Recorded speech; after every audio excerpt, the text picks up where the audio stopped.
지난 시간에 자사몰에 대한 얘기를 간단하게 해주셨어요. 네. 근데 무조건 뭐 그렇지만은 않다. 뭐 자사몰을 전략적인 그렇죠. 거죠. 네. 선택을 하는 건데 일단 큰 흐름이 그쪽으로 넘어가고 있다. 그렇죠. 네, 그렇다고 해서 반대로 자사몰만 하는 사람들도 아직도 있긴 있으니까. 저번에 말씀드린 것처럼. 근데 이제 본인도 네이버 스토어팜을 네네. 주로 이제 메인 채널로 사용하신다고 했는데 그거에 대해 좀 자세한 설명 좀 해주실 수 있을까요? 그러니까 이게 물론 제 말에 동의하지 않는 분들도 있을 거예요. 그러니까 지금 결국에는 이 인터넷 우리나라의 점유율 같은 거를 아셔야 되는데 대부분 많은 분들이 아시겠지만 우리나라 에디군 우리나라 인터넷 점유율 어떻게 될까요? 그냥 상식적으로 80% 이상 네이버, 그 다음에 구글 10점 몇, 카카오, 뭐 다음이라고 하죠 그냥. 다음 몇 %? 뭐 언더 한 5% 언더 아닐까요? 거의 뭐 에디군이 말한 게 맞는 건 없는데 네, 가장 비슷한 게 그 다음 카카오 지분이 계속 가장 비슷합니다. 그러니까 최근에 한 6월, 7월 데이터로 봤을 때 네이버 점유율이 52% 정도 돼요. 53% 정도? 생각보다 적네. 네, 생각보다 적죠. 근데 옛날에는 1, 2년 전만 해도 한 60%, 70% 뭐 거의 70%는 항상 넘었어요. 근데 지금 굉장히 줄어든 거죠. 왜 줄어들었냐? 구글 때문입니다. 그렇죠. 구글의 어떤 그 약진?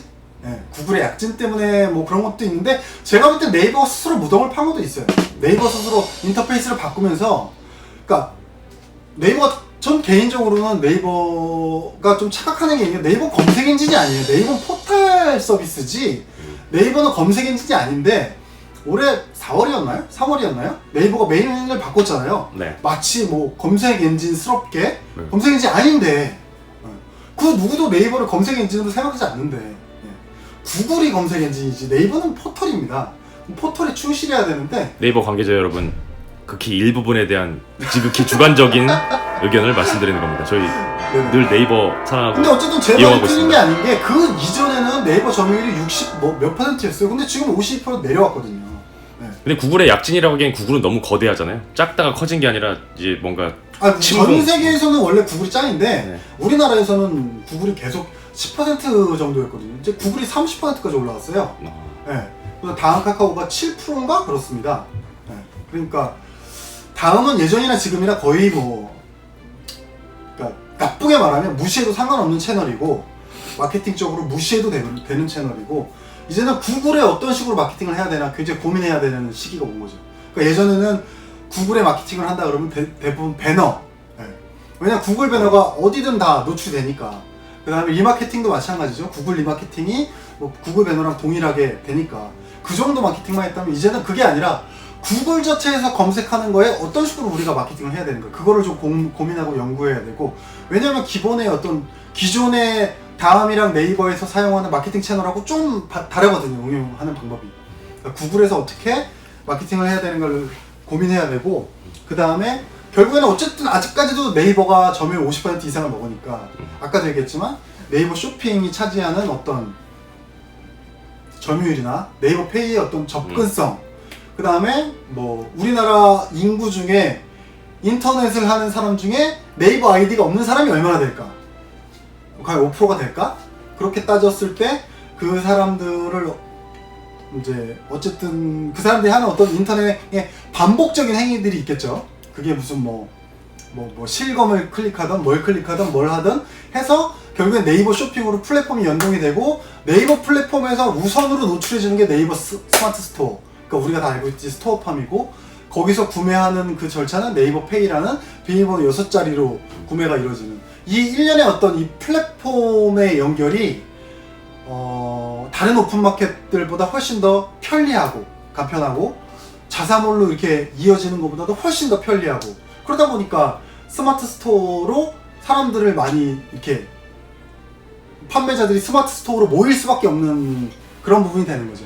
거기서 이제 그런 게 있어요. 예를 들어서 내가 A라는 상품을 파는데 그럼 네이버에 A라는 상품을 팔면 가격 비교해가지고 A라는 상품이 파는 곳들을 뭐 G마켓, 옥션, 11번가, 뭐 네이버 스토어팜, 뭐 자사몰, 뭐 쿠팡, 위메프 뭐 쭉 나오죠. 네. 네. 가격이 뭐 예를 들어서 10,000원이야. 모든 거에 10,000원을 올려놨어. 근데 이제 그거를 할인해 주는 거는 또 그 개별 오픈마켓마다 달라요.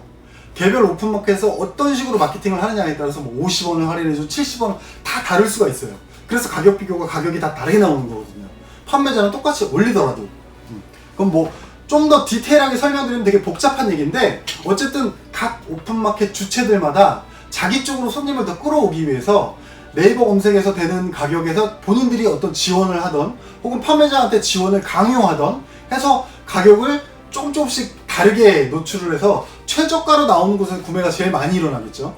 그러면 어떤 순간에는 뭐 예를 들어서 주마켓이 마케팅 지원을 더 많이 해줘서 주마켓이 최저가로 노출이 되고, 어쩔 때는 뭐 11번가가 최저가로 그때마다 최저가 노출이 다를 거 아니에요. 그러면 최저가로 노출되는 곳에서 구매가 많이 일어나겠죠. 그렇게 되면 어떻게 되냐, 리뷰가 분산이 되잖아요. 그러니까 A라는 제품은 하나인데 물론 통합적인 리뷰는 1000개가 쌓여 있는데 뭐 11번가에 100개, G마켓에 100개, 뭐 옥션에 50개 뭐 이런 식으로 리뷰가 분산이 되는 거예요. 그러면 전체 리뷰는 1000개긴 하지만 그 샵 개별적으로 A라는 거에 들어가서 혹시 보는 사람들은 리뷰가 100개밖에 없네? 50개밖에 없네? 이렇게 되는 거죠. 근데 사람들이 이 네이버의 어떤 이 플랫폼의 장악력을 이용해서 뭘 하기 시작했냐면 리뷰를 하나로 몰아버리기 시작하는 거예요. 그게 무슨 의미냐? 네이버 스토어판만 예를 들어서 10,000원에 올리고 나머지 판매 채널들은 다 15,000원에 올리는 거예요. 가격을.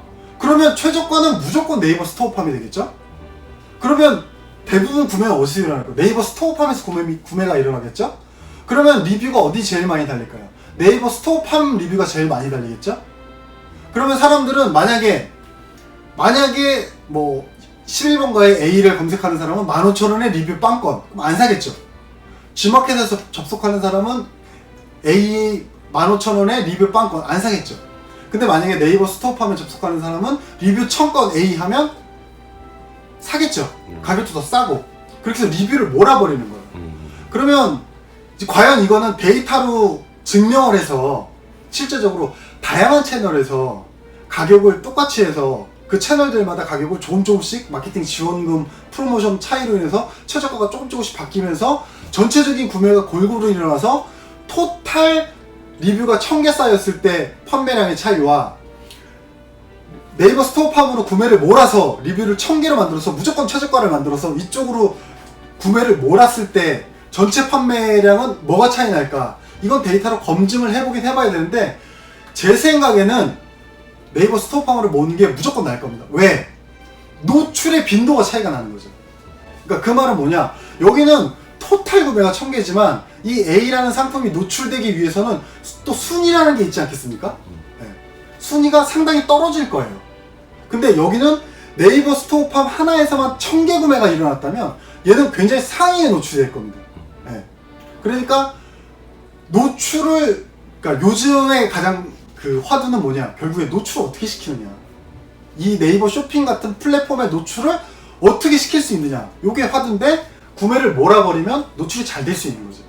그러니까 네이버 스토어팜이 요즘 인터넷 상거래에 가장 그 핫하고 가장 뜨겁고 반드시 할 수밖에 없는 그런 뭐 이슈라고 할까요? 네. 그거를 말씀드릴 수 있겠습니다. 하나 그냥 간단한 질문, 되게 재밌는 부분을 들어서 저는 재미있기도 했는데 네네. 리뷰가 많이 중요한가 봐요. 어떤 엄청나게 중요해요. 상품을 구매함에 있어서. 그러니까 가짜 리뷰가 딱 봐도 티나는 사이트들도 많잖아요. 몇 번 내려보고. 근데 뭐 거기서 이제 말하는 거는 이제 에디군이 말한 거는 리뷰 자체의 내용을 보고 손님 입장에서 야 이건 가라네, 이건 구라네, 이건 뭐 진짜네, 뭐 이런 식으로 구별해서 살지 말지를 결정하는 뭐 그런 거를 말씀하시는 것 같은데 제가 말하는 건 그런 게 아니고 결국엔 로직이에요. 로직. 이 어떤 플랫폼에 노출되는 로직이 있는데 그 로직은 뭐 아무도 모르겠죠. 네이버 쇼핑이면 네이버만이 로직을 알 거고 다음 쇼핑이면 뭐 다음만 로직을 알 거고 뭐 구글에 만약에 그런 쇼핑 무슨 플랫폼이 있다면 구글만이 로직을 알겠죠. 그 누구도 로직은 모를 겁니다. 한데 로직을 예측해 볼 수는 있겠죠. 왜냐면 다양한 테스트를 통해서 예를 들어서 판매가 많이 일어나니까 순위가 올라가더라. 혹은 리뷰가 많이 작성되니까 순위가 올라가더라.